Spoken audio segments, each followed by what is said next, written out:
அனைவருக்கும் வணக்கம். இன்னைக்கு நமக்கு நம்ம போர்ட்ஃபோலியோ எல்லாமே லாஸ்ட் 2 டூ 3 டேஸா பணமழையா இருந்தது. இன்னைக்குமே நல்ல ஒரு பணமழை தான். பட் நம்ம இண்டெக்ஸ பார்த்தா பெருசா ஏறலையே! இது என்னப்பா நடக்குது? அப்படின்னு எல்லாருக்குமே டவுட் வரும். ஸோ எனக்குமே வந்தது. நம்ம அத செக் பண்ணி பார்த்தா, லாஸ்ட் 1 மந்த்தா லார்ஜ் கேப்ப வச்சு நிஃப்டி 50ய நல்லா ஏத்தி விட்டாங்க. லார்ஜ் கேப் நல்ல ஒரு ரிட்டர்ன்ஸ் குடுத்தது லார்ஜ் 1 மந்த்தா. ஸோ இப்ப என்ன நடந்துகிட்டு இருக்குன்னா, லார்ஜ் கேப் ஏறுனதுக்கு அப்புறம் தான் இந்த மிட் கேப், ஸ்மால் கேப்லாம் ஏறும். ஸோ அதுதான் இப்ப நடந்துகிட்டு இருக்கு. ஸோ இது நல்ல ஒரு ராலி மாரி தான் இப்ப இருக்கு. ஓகே. ஸோ லார்ஜ் கேப் ஏத்திட்டு அதுக்கப்புறம் இது ஹெல்தியா இருக்கணும்னா மிட் கேப் ஸ்மால் கேப் ஏறணும். ஸோ இப்போ அது ஏறிட்டு இருக்கு.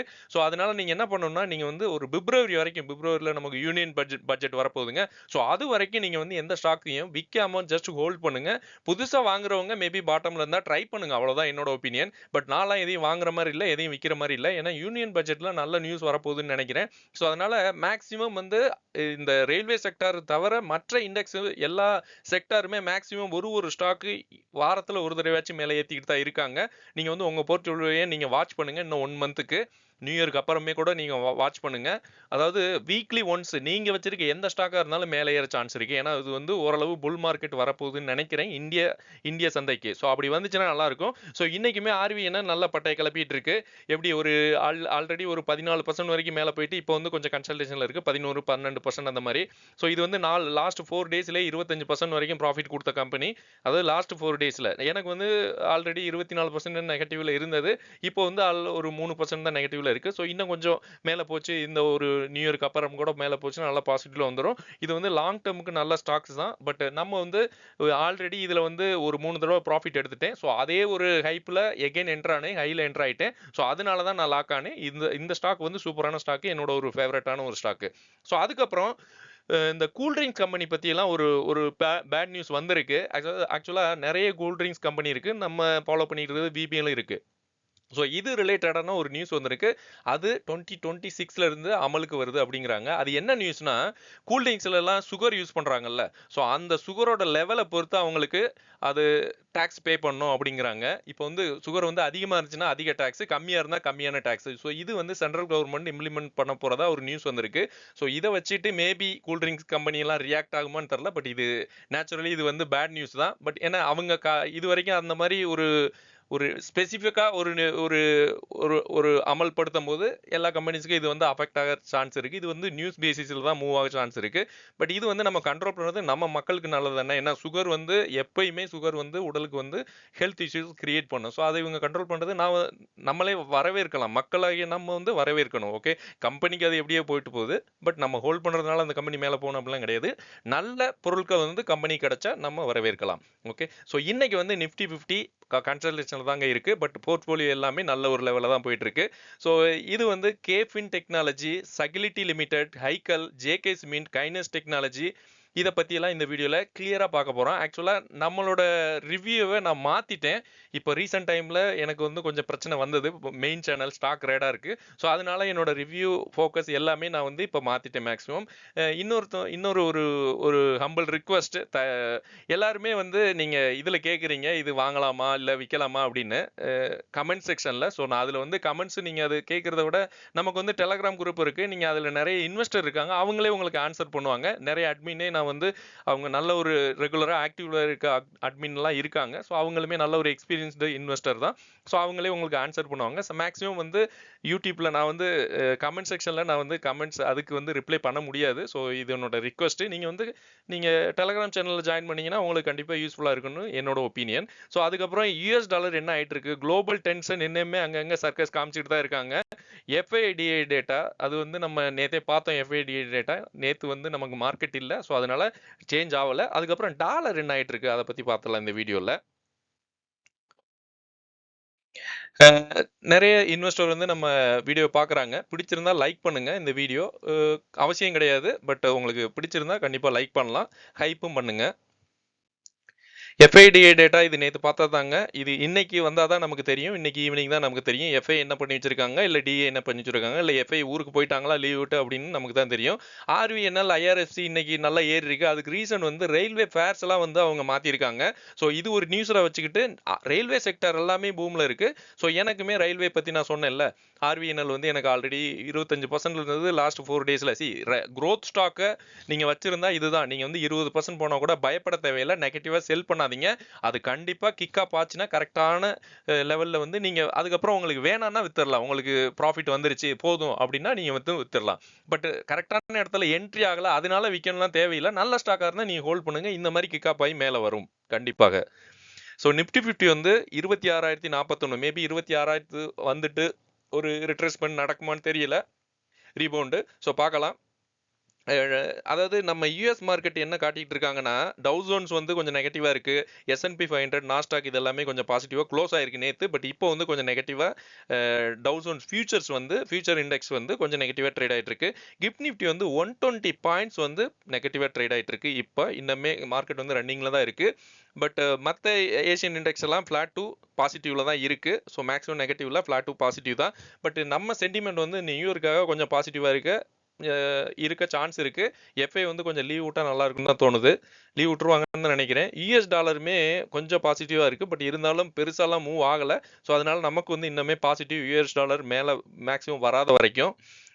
கேஃபின் டெக்னாலஜி இந்த கம்பெனியை பத்தி ஒருத்தர் கேட்டிருக்காரு. ஸோ அதை பத்தி நான் வேற ஸ்டைலில் நான் சொல்லிடுறேன். இதுல ஜென்ரலா பார்க்கணும்னா டெக்னிக்கல் ரீதியா நம்ம வந்து சார்ட்டை வச்சுன்னா ப்ரொமோட்டர் வந்து எக்ஸிட் ஆகுறாங்க. அதுக்கப்புறம் எஃப்ஏ வந்து இன்க்ரீஸ் ஆகுறதா சொல்றாங்க. ரீட்டைல் வந்து இன்க்ரீஸ் ஆகிறாங்க. இது எல்லாமே நெகட்டிவ். ப்ரொமோட்டர் எக்ஸிட் ஆகுறது நெகட்டிவ். எஃப்ஏ இன்க்ரீஸ் ஆகுறது மட்டும் தான் பாசிட்டிவ். பிஸ்னஸ் வந்து நல்லா இருக்கு.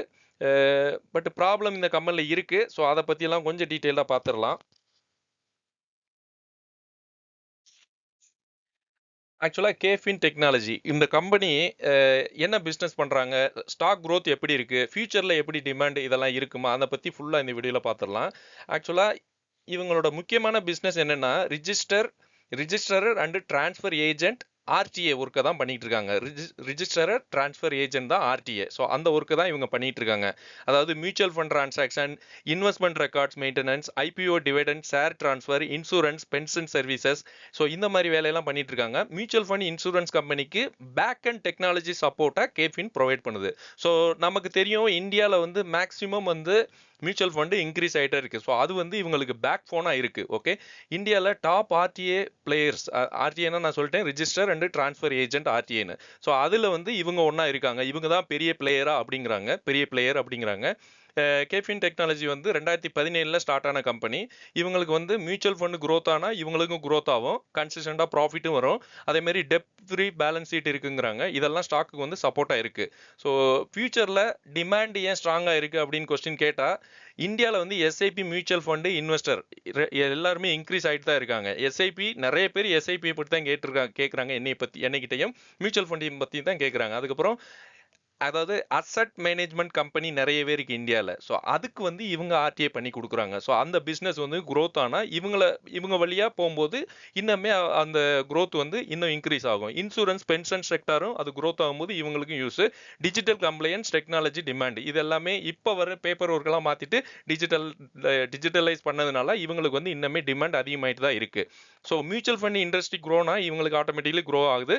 டிரான்சாக்ஷன் ஆர்டர் எல்லாமே இன்க்ரீஸ் ஆகும். ஸோ அதனால மியூச்சுவல் ஃபண்டை பொறுத்து தான் இவங்களுக்கு வந்து அதாவது மெயின் சப்போர்ட் வந்து பேக் ஃபோன் வந்து கேஃபின் டெக்னாலஜிக்கு வந்து மியூச்சுவல் ஃபண்ட். அது ஸ்லோவானா இவங்களுக்கு கொஞ்சம் பிரச்சனை இருக்கு.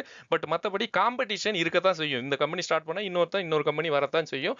ஸோ அதனால இந்த கம்பெனி வந்து நம்ம வந்து லாங் டேர்முக்கு கன்சிடர் பண்ணலாம். ஷார்ட் டேர்மில் இப்படி அப்படி இப்போ அதாவது ப்ரைஸ் வாலடைல் இருந்தாலும் லாங் டேர்முக்கு இந்த கம்பெனி பார்க்கும்போது நல்ல ஒரு கம்பெனியாக இருக்கும்னு என்னோட ஒப்பீனியன். ஸோ இதை பற்றி சொல்லணும்னா மற்றபடி கரண்ட் ப்ரைஸ் வந்து 1091 இருக்கு. அது மாதிரி எஃப்ஐ ஹோல்டிங் 25 இருக்காங்க. இவங்கள்ட்ட வந்து ப்ரொமோட்டர் வந்து கம்மியாயிட்டு தான் இருக்காங்க. ஸோ அதான் ஷார்ட் டேர்மில் இவங்கள்ட்ட கொஞ்சம் வொலாட்டிலிட்டி இருக்கு கண்டிப்பாக. பட் லாங் டேர்முக்கு நீங்கள் வைக்கணும்னா இந்த கம்பெனி வந்து நல்ல ஒரு கம்பெனின்னு எனக்கு தோணுது. அடுத்து வந்து சகிலிட்டி.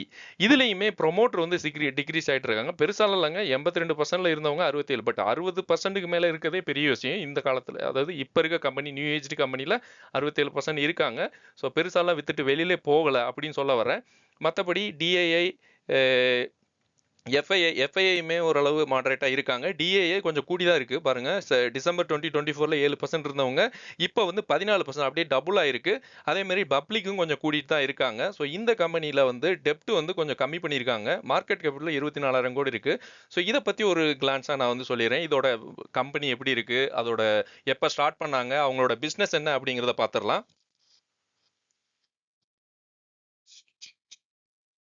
ஆக்சுவலாக சகிலிட்டி இந்தியா லிமிடெட் இந்த கம்பெனி வந்து பிபிஎம் கம்பெனி. இது முக்கியமாக யூஎஸ் ஹெல்த் கேர் இன்சூரன்ஸ் கம்பெனிக்கு வந்து பேக் அண்ட் சர்வீசஸ் ப்ரொவைட் பண்ணிட்டு இருக்காங்க. ஓகே, ஸோ இதோட பிஸ்னஸ் இவ்வளோ தான். அதாவது health care insurance, claim processing, billing and payment support, data analysis, customer patient services. பெரிய விஷயம் என்னன்னா, ஹெல்த் கேர் இண்டஸ்ட்ரி ரொம்ப காம்ப்ளெக்ஸ். ஓகே, ஹெல்த் கேர் இண்டஸ்ட்ரியில் இது வந்து ரொம்ப காம்ப்ளெக்ஸாக இருக்கும். மற்ற இண்டஸ்ட்ரியெலாம் இவங்க வந்து ஈஸியாக கேப்சர் பண்ண முடியும். அந்த காம்ப்ளெக்சிட்டியை இவங்க டெக்னாலஜி எக்ஸ்போர்ட் மூலமாக சகிலிட்டி மேனேஜ் பண்ணுது. ஸோ அதுதான் இவங்கள்ட்ட இருக்க ஒரு மைல் ஸ்டோன், மெயின் பாயிண்ட்டாக இருக்குது இந்த கம்பெனிக்கு. ஹெல்த் கேர் இண்டஸ்ட்ரியை வந்து இவங்க அதாவது அது வந்து கொஞ்சம் கஷ்டமாக இருக்கும்ல. இன்னொன்று, ஹெல்த் கேர் வந்து எப்பயுமே டிமாண்ட் இருக்கும். ஓகே, இந்த கம்பெனி வந்து 2021 ஸ்டார்ட் ஆயிருக்கு. ஐபிஓக்கு பிறகு வந்து நல்ல ஸ்டாக் மூவ்மெண்ட் நல்லா தான் இருந்திருக்கு. ஸோ இதோட ரிசல்ட்டுமே நல்லா இருந்திருக்கு. ப்ராஃபிட் க்ரோத்து எல்லாமே நல்லா தான் இருந்திருக்கு. ஹெல்த் கேருக்கு இவங்க அவுட் சோர்சிங் பண்ணுறதுனால நல்ல டிமாண்ட் எப்பயுமே இருக்குது. இன்னொன்று, இவங்க யூஎஸ் பேஸ்டு இருக்கிறதுனால இது பாசிட்டிவ் இருக்குது, நெகட்டிவ் இருக்குது. ஏன்னா இவங்க டேரிஃப் அது இதுன்னு போடுறாங்க, அதை வச்சுன்னு சொல்கிறேன். அதுக்கப்புறம் ரிசல்ட் டேலாம் நல்ல ஒரு ஷார்ப் ஃபாலும் ஆச்சு, ஷார்ப் மூவ் ஆச்சு. நீங்கள் அதை பார்த்தா உங்களுக்கு தெரியும், அந்த சார்ட்டை ஓப்பன் பண்ணி. ஃபியூச்சரில் ஏன் இந்த கம்பெனி வந்து நல்லா ஸ்ட்ராங்காக இருக்கும் அப்படின்னா, யூஎஸ் ஹெல்த் கேர் காஸ்ட் வந்து எப்படி இருந்தாலும் அதிகரித்து தான் இருக்கும் அங்கே யூஎஸில் இருக்கவங்களுக்கு. ஸோ அதனால ஆட்டோமேட்டிக்காக இவங்களுக்குமே வந்து அந்த மார்ஜின்லாம் கொஞ்சம் அதிகமாகும்னு நினைக்கிறேன். அதுக்கப்புறம் இன்சூரன்ஸ் பாலிசி கிளைம் வந்து இன்க்ரீஸ் ஆகும். அவுட் சோர்சிங், ஏஏ அடாப்ஷன்லாம் வந்துச்சுன்னா இன்னுமே இவங்களுக்கு பெனிஃபிட் தான். லாங் டைம் கிளைம் கான்ட்ராக்ட்ஸ் வந்து இவங்க பண்ணுவாங்க. ஸோ இந்த மாதிரி பிஸ்னஸ்க்கெலாம் வந்து கான்ட்ராக்ட் வந்து இவங்க போட்டுப்பாங்க. 5 வருஷம், 6 வருஷம் அந்த மாதிரி. ஸோ இதெல்லாம் சேர்த்து தான் நம்ம வந்து ஆர்டர்ஸ், ரெவன்யூ க்ரோத் எல்லாம் இவங்களுக்கு நல்ல சப்போர்ட்டாக இருக்கிறதுனால பாசிட்டிவ்ல இருக்கு. ரிஸ்க் என்னன்னா, இதுதான் நான் சொன்ன மாதிரி யூஎஸ் ஹெல்த் கேர் வந்து பாலிசி சேஞ்சஸ் இதெல்லாம் வந்துச்சுன்னா பிரச்சனை இருக்கு. அதுக்கப்புறம் கிளைண்ட் வந்து அப்பப்போ மாறுவாங்க. இது எனக்கு பிடிக்கல, கொஞ்சம் சேஞ்ச் பண்ணோம் அப்படின்னு சொல்லும் போது கொஞ்சம் பிரச்சனைகள் இருக்கு. அதுக்கப்புறம் கரன்சி ஃபிளக்சுவேஷன் இருக்குல்ல, ஸோ அது வந்துச்சுன்னா கொஞ்சம் பிரச்சனைகள் இருக்கு. ஷார்ட் டேர்ம்ல இந்த கம்பெனிக்கு வந்து கொஞ்சம் பிரச்சனைகள் இருக்கு. பட் லாங் டேர்ம்ல நீங்க வைக்க வேண்டிய கம்பெனி தான் இது. ஓகே, ஸோ ப்ரைஸ் வந்து இப்போ ரீசெண்டாக உள்ளே வந்துட்டு ஓரளவு ஒரு மாட்ரேட்டாக ஒரு ஒரு ஒரு சின்ன சர்க்யூட்டில் தான் இருக்குது. ஸோ கொஞ்சம் வெயிட் பண்ணி தான் இது பிக்கப் ஆகும்னு என்னோட ஒப்பீனியன். பட் நமக்கு வந்து பார்மா ரிலேட்டடாக ட்ரம்ப் ஏதாச்சும் பாசிட்டிவாக பேசினா வேகமாக போக சான்ஸ் இருக்குது. அடுத்து வந்து ஹைக்கல். இந்த கம்பெனி பற்றி கேட்டிருந்தாங்க. இந்த கம்பெனியில் வந்து மெயினாக வந்து எஃப்ஏ வந்து டிக்ரீஸ் ஆகிறாங்க. இது வந்து நெகட்டிவ். நல்ல ப்ரொமோட்டர் தான். ப்ரொமோட்டர் வந்து பாருங்கள் 68%லேருந்து இப்போ வரைக்கும் 67 தான் இருக்காங்க. பட் மார்க்கெட் கேபிட்டல் வந்து கொஞ்சம் கம்மியாக இருக்குது. நம்ம வந்து லாங் டேர்முக்கு, நீங்கள் வந்து ஷார்ட் டேர்முக்குனா நீங்கள் வந்து ட்ரை பண்ணுங்கள். என்னோட ரெக்கமெண்டேஷன்லாம் கிடையாது. ஸோ நீங்கள் வந்து ட்ரை பண்ணுங்கள், உங்கள் ரிஸ்க் தான். மார்க்கெட் கேபிட்டல் வந்து கம்மியாக இருக்கு என்கிட்ட கேட்டால் ஒரு 10,000 கோடிக்கு மேலே இருந்தால் நல்லா இருக்கும்ங்கிறது என்னோட ஒப்பீனியன். ஸோ இதை பற்றி இதோட பிஸ்னஸ் எல்லாமே என்ன பண்ணிட்டு இருக்காங்க அப்படிங்கிறத பார்த்துடலாம். ஹைக்கல் லிமிடெட் வந்து இந்தியாவில் ஒரு பெரிய life sciences and speciality chemical company. Okay, இந்த கம்பெனி வந்து 1988 வந்து இன்கார்பரேட் ஆயிருக்கு. ஓகே, 30 வருடங்களாக குளோபல் கஸ்டமர்ஸ்க்கு தான் இவங்க வந்து சப்ளை செயின் சர்வீசஸ் வந்து பண்ணி கொடுத்துட்டு இருக்காங்க. அதாவது 30 வருஷமா இவங்களுக்கு கிளைண்ட்ஸ் எல்லாமே குளோபல், அவுட் சைடு தான். இந்தியாவிலையும் இருக்காங்க, பட் அவுட் சைடு தான் மெயினாக இவங்க பண்ணி கொடுக்குறாங்க. அதுக்கப்புறம் இவங்களோட ஹைக்கலுக்கு வந்து மேனுஃபேக்சரிங் வந்து ஆர்என்டி ஃபெசிலிட்டிஸ் இந்தியாவில் வந்து பெங்களூரு, தலோஜா, பனோலி, பூனே இந்த ஏரியாலாம் இருக்குது, இந்த லொக்கேஷன்லலாம். மேலும் இன்டர்நேஷ்னலில் வந்து நிறைய ஆஃபீஸஸ் வந்து இருக்குது. யூஎஸ், யூரோப்பு, ஜப்பான் இந்த மாதிரி இடங்கள்லாம் இருக்குது. ஸோ இவங்க வந்து கொஞ்சம் இன்டர்நேஷ்னல் ஓரியன்ட் கம்பெனி. ஸோ இந்த கம்பெனிக்குமே வந்து மணி வந்து ஃப்ளக்சுவேஷன் ஆச்சுன்னா இவங்களுக்கு கொஞ்சம் இஷ்யூஸ் இருக்குது. அதுக்கப்புறம் டேரிஃப், இதுவுமே யூஎஸ்ஐ பேஸ் பண்ணி இருக்கிறதுனால டேரிஃபுக்கு கொஞ்சம் இஷ்யூ இருக்குது. இவங்கள்ட்ட மெயினாக இருக்க பிஸ்னஸ் வந்து 2 பிஸ்னஸ் பண்ணுறாங்க. பார்மா பிஸ்னஸ் பண்ணுறாங்க அண்ட் ஏபிஐ, இது 2. அதுக்கப்புறம் கிராப் ப்ரொடெக்ஷன் கெமிக்கல். ஸோ இது 2 பண்ணிட்டு இருக்காங்க. அதாவது கிராப் ப்ரொடெக்ஷன் கெமிக்கல்னா இது வந்து அக்ரோ கெமிக்கல் ரிலேட்டடாக வரும். அந்த கம்பெனிஸ்க்கெல்லாம் இவங்க பண்ணிட்டு இருக்காங்க. இது வந்து பார்மா அண்ட் ஏபிஐனா CDMO services, global pharma innovators. So இவங்களுக்குலாம் பண்ணி கொடுக்குறாங்க. ஸோ இது வந்து இவங்களுக்கு இப்போதைக்கு இருக்குது. பட் இந்த கம்பெனியில் என்கிட்ட கேட்டிங்கன்னா வேல்யூவேஷன் படி இவங்க ஓரளவு இருந்தாலும், பட் என்கிட்ட வந்து க்ரோத் வந்து இவங்க ஓரளவு நல்லா இல்லை அப்படின்னு தான் சொல்கிறேன். அதாவது 50-50 தான் சொல்ல முடியும் வேல்யூவேஷன் வச்சு. அதாவது பெருசாக இல்லை, இவங்க மூவ் ஆகலை. லாஸ்ட் 5 இயர்ஸ் சார்ட் பார்த்தீங்கன்னா 43% தான் கொடுத்துருக்காங்க. ஸோ இன்னுமே இந்த கம்பெனியில் வந்து டிமாண்டு சப்ளை இருந்தாலுமே அதாவது யாருமே வாங்க விரும்பலை ஸ்டாக்ஸ், ஷேரெல்லாம். ஸோ பட் நல்ல ப்ரொமோட்டராக இருக்காங்க. ஸோ அது வரைக்கும் நல்லது தான். டெப்ட்டுமே இவங்கள்ட்ட பெருசாலாம் இல்லை. டெப்ட் பெருசாக இல்லைங்க, இருக்குங்க. 675 கோடியாக இருந்தது 683 கோடியாக மாற்றிருக்காங்க. உங்கள்கிட்ட மார்க்கெட் கேபிட்டல் 2,900 தான் இருக்குது. பிஜி ரேஷியோ நெகட்டிவாக இருக்குது. ஸோ இந்த கம்பெனியில் கொஞ்சம் பிரச்சனைகள் இருக்குது ஸ்டாக் மூவ் ஆகாதுக்கு. இன்னொன்று, பெர்ஃபார்மன்ஸ் நல்லா இருந்துச்சுன்னா மேபி மேலே போக சான்ஸ் இருக்குது. பட் இமீடியட்டாக பிக்கப் ஆகுமான்னு தெரியல. ஸோ யாராச்சும் வந்து தள்ளி விடணும், பாசிட்டிவ் நியூஸ் வரணும், அதை தான் சொல்கிறேன். இது 50-50 தான் என்கிட்ட கேட்டால். லாங் டேர்முக்கோ இல்லை ஷார்ட் டேர்முக்கு நீங்கள் பார்க்கலாம் தான் சொல்ல வர்றேன். ஜேகே சிமெண்ட் இது வந்து ஒரு மாடரேட் ரிட்டர்ன் உங்களுக்கு வேணும்னா நான் ஓப்பனாக சொல்லிடுவேன். இந்த கம்பெனி வந்து உங்களுக்கு கிராஜுவலாக உங்களுக்கு ஒரு என்ன சொல்ல ஒரு கவர்மெண்ட் எம்ப்ளாயி மாதிரி இந்த கம்பெனி உங்களுக்கு வந்து கிராஜுவலாக ஒரு இது கொடுத்துக்கிட்டு இருக்கோம். நேற்று வீடியோவில் நான் கிளியராக சொல்லியிருந்தேன் சிமெண்ட் பிஸ்னஸ் வந்து எப்படி இந்தியாவில் இருக்குன்னு. நேற்று வீடியோ பார்க்காதவங்க பாருங்க. அதில் ஒரு பெரிய ஒரு பாலிடிக்ஸ், அதாவது கார்ப்பரேட் அரசியல் நடந்துகிட்டு இருக்கு. ஸோ அந்த ரிலேட்டடான ஒரு கம்பெனி. இது வந்து ரொம்ப சின்ன கம்பெனி தான், 43,000 கோடி மார்க்கெட் கேபிட்டல். இது வந்து நல்ல கம்பெனி தான், நல்ல growthல தான் இருக்கு. பட் நம்ம எக்ஸ்பெக்ட் பண்ற growth கிடையாது. ஒரு மாடரேட் growth, அதாவது பெரிய growthக்கும் ரொம்ப இல்ல அதுக்கு ரெண்டுக்கு நடுவுல இருக்கு. ஸோ ஒரு மாடரேட் growthல இருக்க கம்பெனி நீங்க வாங்குனீங்கன்னா உங்களுக்கு இது வந்து நல்ல ஒரு பெர்ஃபார்மன்ஸ் கொடுக்குற கம்பெனி தான். ஸோ இதோட இன்னுமே கொஞ்சம் டீட்டெயில்டா இதை பத்தி சொல்லிடலாம். இது வந்து Indian cement building materials manufacturing company.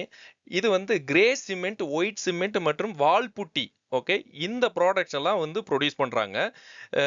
இது இந்தியாவோட முன்னணி கிரே சிமெண்ட் ப்ரொடியூசர்ஸ்ல ஒன்றாகவும் வேர்ல்ட்ல டாப் ஒயிட் சிமெண்ட் ப்ரொடியூசர்ஸ்ல ஒன்றாகவும் இருக்கு அப்படிங்கிறாங்க. ஸோ இது வந்து பெரிய பாயிண்ட். அதாவது இந்தியாவில் முன்னணி கிரே சிமெண்ட் ப்ரொடியூசர், பட் வேர்ல்ட்ல வந்து டாப்ல இருக்கு ஒயிட் சிமெண்ட் ப்ரொடியூசர்ஸா. ஸோ இது வந்து நல்ல பாசிட்டிவ் தான் இந்த கம்பெனிக்கு.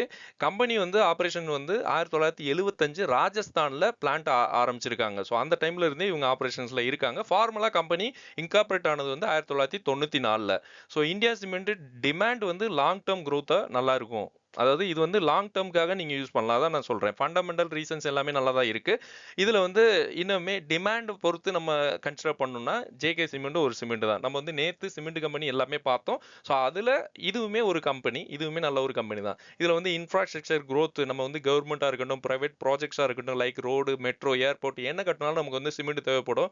இது வந்து இந்தியா வந்து growing கண்ட்ரி, அதனால சிமெண்ட் வந்து ஒரு சாலிடா ஒரு இடம் பிடிக்குது அதுல.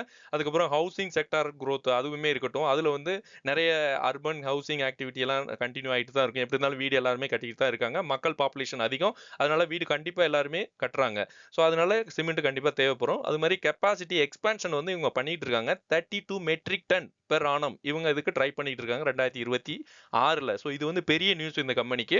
அதுக்கப்புறம் ஒயிட் சிமெண்ட் பிரீமியம் ப்ராடக்ட்ஸ் இது வந்து டிமாண்ட்ல தான் இருக்கு. எப்படின்னா ஆர்கிடெக்சரல் டெக்கரேட்டிவ் செக்மெண்ட்டுக்கு வந்து இவங்க பெருசா இதுக்கப்புறம் இம்ப்ரூவ் ஆகும் அப்படின்னு எதிர்பார்க்கலாம். ஏன்னா ஆர்கிடெக்சரல் இப்போ நான் பண்ணிட்டு இருக்கலாம் ஆர்கிடெக்சரல் ரிலேட்டடான பிசினஸ் தான் இங்க துபாயில. ஸோ அது வந்து இன்னுமே இந்தியாவில் இன்னுமே பிக்கப் ஆக சான்ஸ் இருக்கு.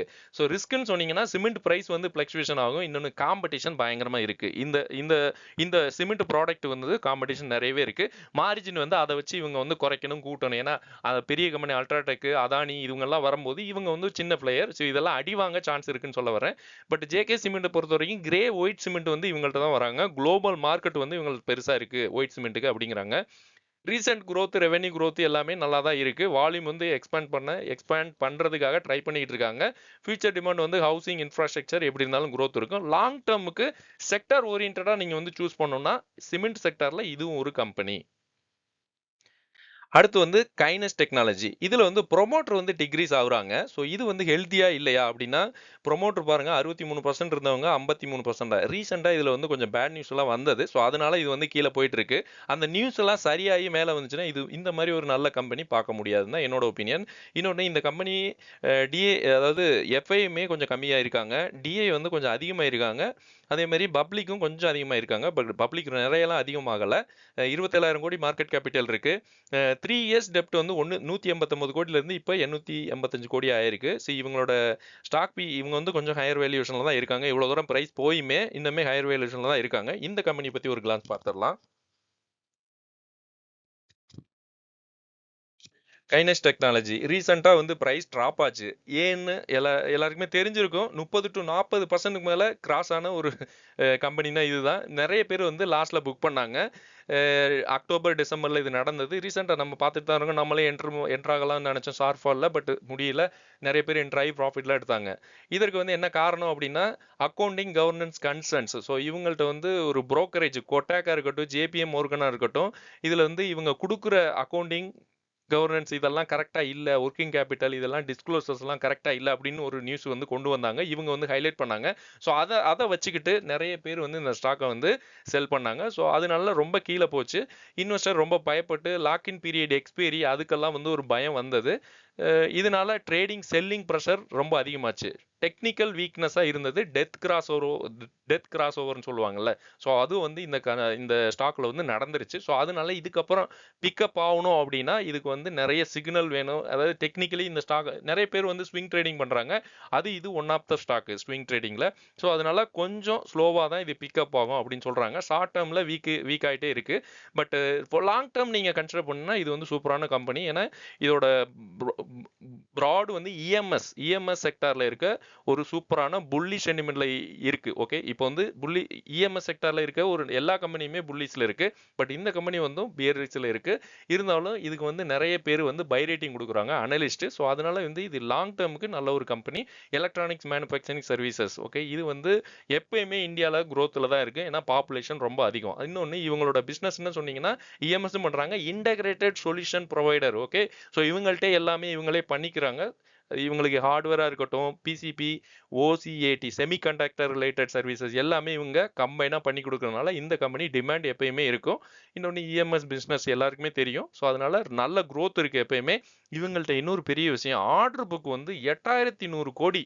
ஓகே, செப்டம்பர் 30 2025 இவங்களுக்கு கிடைச்சிருக்கு அப்படிங்கிறாங்க. இது வந்து டிமாண்ட் இன்னுமே ஹையஸ்டாக தான் கொடுக்குது. இருந்தாலும் ப்ரைஸ் வந்து டெத் கிராஸ் ஓவர் ஆனதுனால இன்னுமே மேலே வர கொஞ்சம் டைம் எடுக்கும் அப்படின்னு நினைக்கிறாங்க, இல்லை அனலிஸ்ட் சொல்கிறாங்க. ஸோ நமக்கு அப்படி தெரியல. உங்களுக்கு விருப்பப்பட்டால் நீங்கள் வந்து முதலீடு பண்ணலாம். இன்னுமே இப்பயுமே நல்ல கீழே தான் இருக்குது. இன்னுமே கீழே வந்துச்சுன்னா நீங்கள் வந்து ட்ரை பண்ணலாங்கிறது. இவங்களுக்கு வந்து புல்லிஸ்னா என்னென்ன சொல்லலாம்னா, ஸ்ட்ராங் டிமாண்ட் இருக்குது, ரோபஸ்ட் ஆர்டர் புக் இருக்குது. ஓகே, ரெவன்யூ க்ரோத்துக்கு வந்து நல்லா சப்போர்ட் பண்ணுது ரெண்டுமே.